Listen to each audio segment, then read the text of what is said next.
Is LitRPG just a guilty pleasure, or does it actually mean something? Let's get a little more profound on this shower thought. I'm terrified. I feel spaces opening up inside of me. Like a building with rooms I've never explored. I think there may be something wrong with this world. Something hiding underneath. These violent delights have violent ends. There are a few genres that are experiencing breakout success, and with good reason. They scratch an underserved niche and, if done well, expand that niche into a chasm of readership that becomes a defining success. Romantasy is a great example, but we're here to talk about LitRPG. You'll still never pry Paladin's Grace from my hands, but I will destroy the next person who tells me to read the drivel. That's the fourth wing. LitRPG gets written off as gamer wish fulfillment, but it's more like real life with a patch that actually works. If reality had decent devs, maybe we wouldn't need LitRPG to bridge the gap between our world and gaming worlds. LitRPG plasters over all the gaps where real life just sucks. See, reality has some garbage tier mechanics. No XP bar. You work hard, but there's no ding, no level up, just weariness and eventually arthritis. No clear objectives. 1 minute you're told to chase your dreams, the next you're stuck in a meeting about meetings. No respec option. Pick the wrong career, marry the wrong person. Whoops, no takebacks allowed. LitRPG fixes all that by connecting us to gaming logic. It fills in the blanks where life fails, giving us visible progress. Grind equals reward, no ambiguity. Structured goals, actual quests instead of vague LinkedIn advice. Consequences that make sense, screw up, learn, and improve rather than just eternal suffering. If it's just a power fantasy, why is it so addictive? Why LitRPG hooks readers so hard?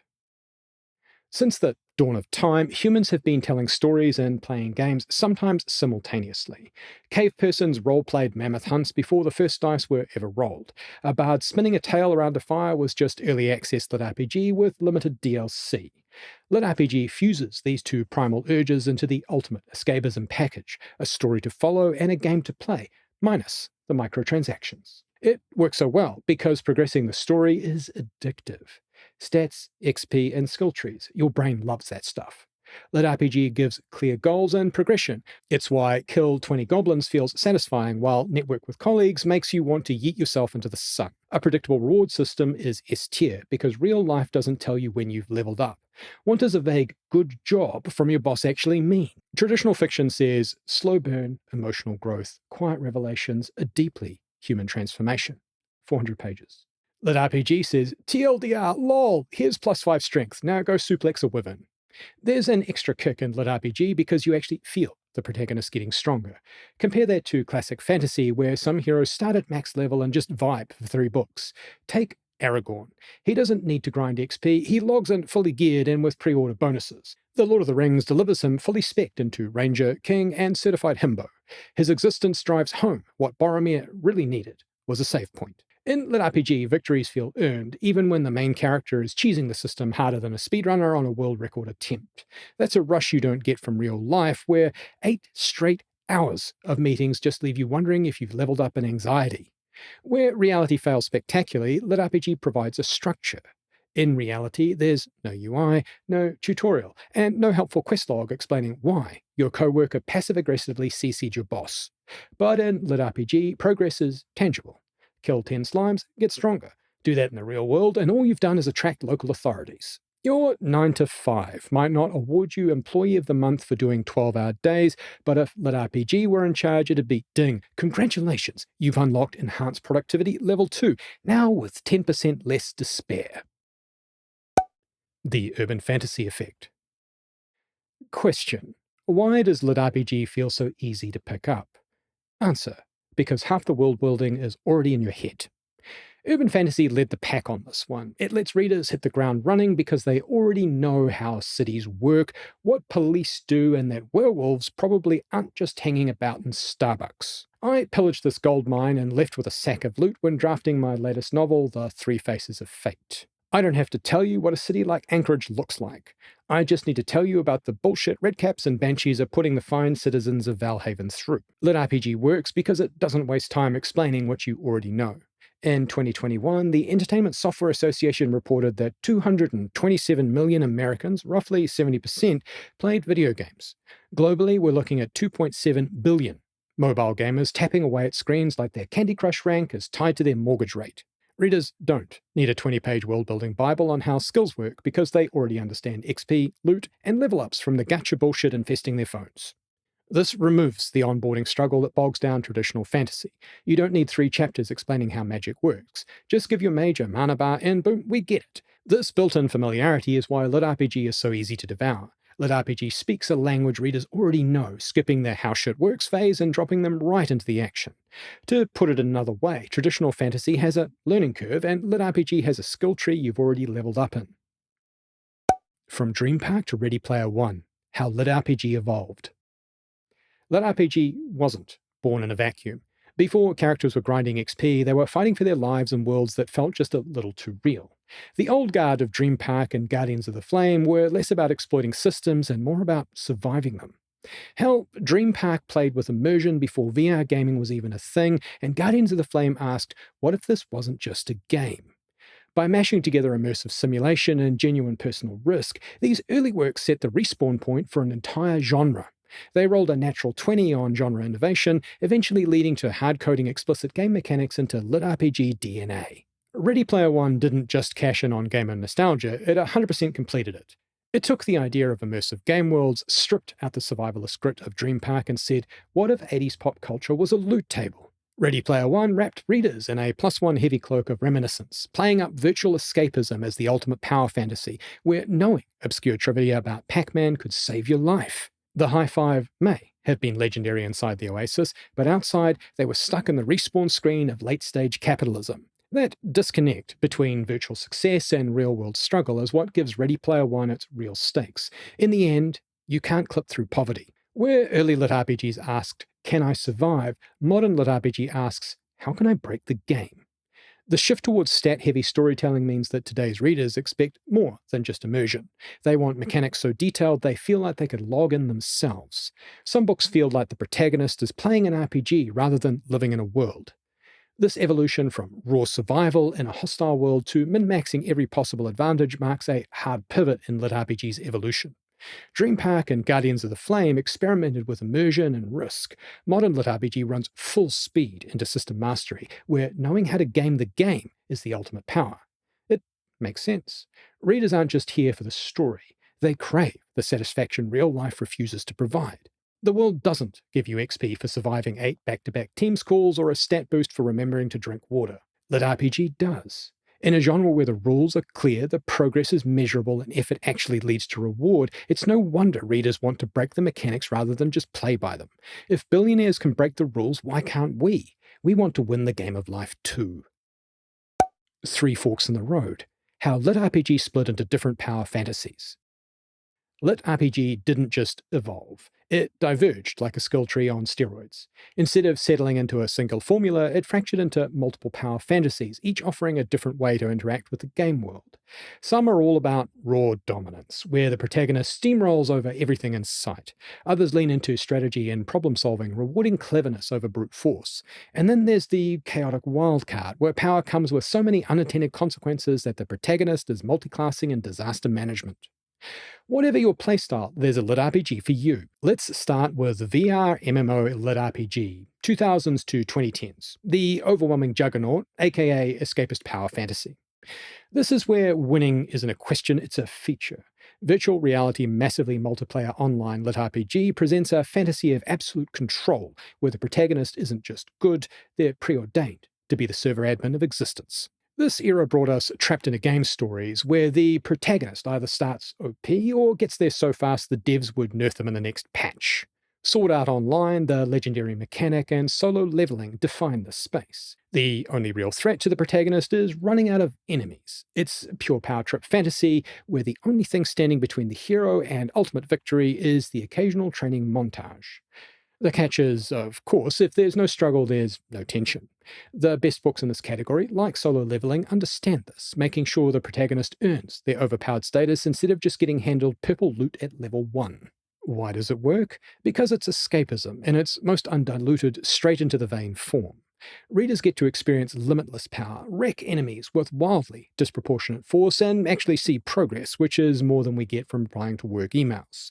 Farming for loot in LitRPG gets you godlike abilities. Farming your inbox just gets you more emails.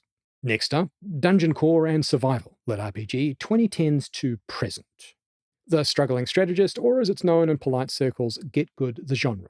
This is the Demon Souls of LitRPG, where every fight is a brutal trial by fire, and the only way to progress is through tactical brilliance, sheer stubbornness, and the occasional panic dodge roll. Books like The Wandering Inn, The Perfect Run, and Mother of Learning take glass cannon protagonists and throw them into the meat grinder world where one wrong move equals instant obliteration. If escapist power fantasy is about breaking the system, tactical power fantasy is about barely surviving it. Every stat point is a lifeline, every spell cast has consequences, and every victory feels less like a power trip and more like a holy shit, I actually did it moment. No hero ever says, hold my beer and watch this. Why does this work? Because suffering builds investment. Ever beaten Flame Lurker and Demon Souls after getting one shot for an hour straight? That's what these books feel like. You don't just cheer for the protagonist, you feel their wins in your bones. Tactical power fantasy taps into that same desperate thrill of scraping by on last-minute plays, creative problem solving, and the unwavering belief that, despite all odds, you can still pull off a miracle. Finally, we have the power fantasy explosion 2010s to present. The unintended hero, or congratulations, you're the boss fight now. These are the stories where the protagonist isn't actively trying to become an unstoppable force, but the universe, in all its chaotic wisdom, decides otherwise. Maybe they pick up an overpowered item by accident. Maybe the tutorial boss drops Excalibur with a built-in nuclear payload.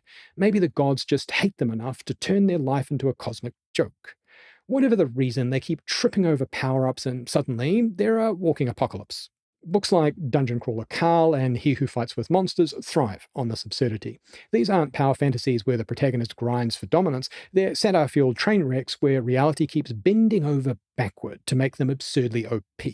And naturally, there are consequences. They attract divine enemies, apocalyptic cults, and political schemes so convoluted they make Game of Thrones look like a children's pop-up book. Why does this work? Because chaos is entertaining. Readers love watching a protagonist who never asked for the shit get dragged into a world that treats them like a game-breaking glitch. It's less about raw power and more about the comedy of watching someone try and fail to keep their heads above water when everything keeps escalating in the most ridiculous way possible. As LitRPG progresses, we may see more reluctant heroes in wildly broken worlds that double down on satire and unpredictable power scaling, where the roguelike chaos of Slay the Spire meets a novel. The power fantasy debate: wish fulfillment or something more? At this point, you might be wondering, is all LitRPG just power fantasy? Maybe. Power fantasy isn't a bad thing, it's just a tool. How it's used determines whether the story is engaging or not. There are three things power fantasy needs to work. First, struggle. Even OP characters should have obstacles, consequences, and difficult choices. Second, agency. The protagonist's victory should feel earned, not handed to them.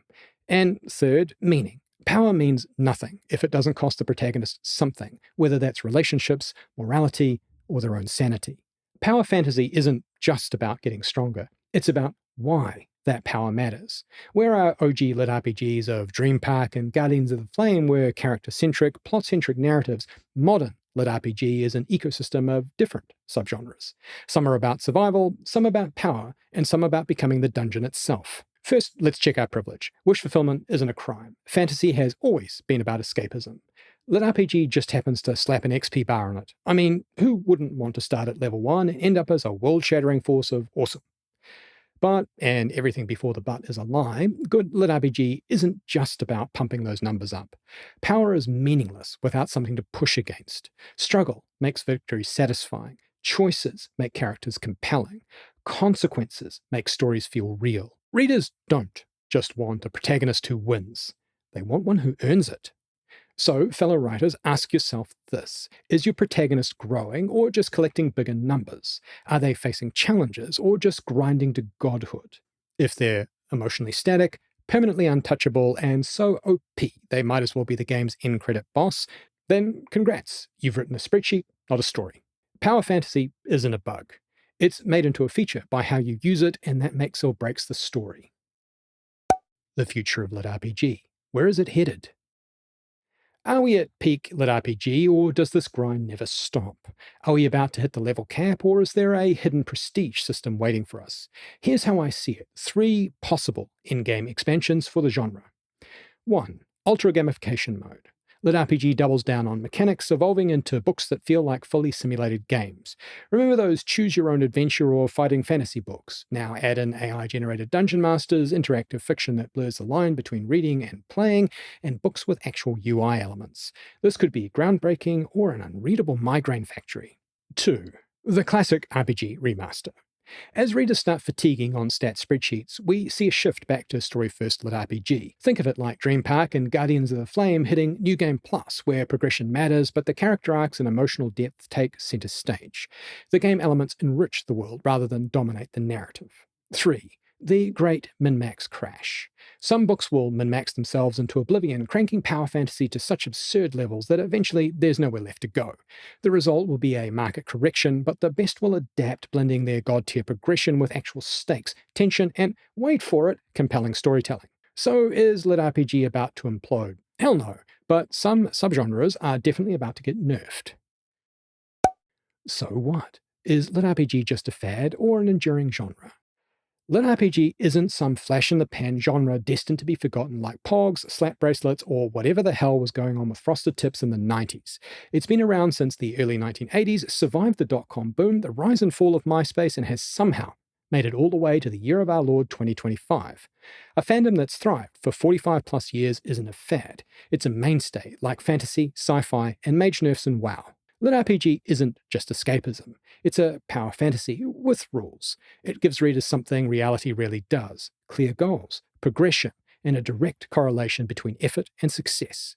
There's no office politics, no mystical job promotion promises that never happen, just XP bars, skill trees, and visible proof that you're getting somewhere. Much as some readers love those progression mechanics, the genre is evolving. It's moving beyond just stat sheets and skill trees, growing into something bigger, deeper, and more narratively ambitious. LitRPG's not going anywhere. Whether it's survival, strategy, or unfiltered chaos, LitRPG is tapping into something deep, our need to see effort turn into progress, and struggle turn into triumph. It's the blueprint for the kind of world we wish we lived in, one where effort is rewarded, progress is clear, and sometimes, just sometimes, the loot is actually worth the grind. If LitRPG was just power fantasy, it wouldn't resonate this deeply. It's not just about numbers going up. It's about why we care that they do. What's your take? Do we love LitRPG because it's a structured escape, or is there something else going on? Let's vibe in the comments. And if you enjoyed this, subscribe for more overthinking, genre deep dives, and 0 unnecessary stat dumps. And thanks for watching. Please hang up and try again.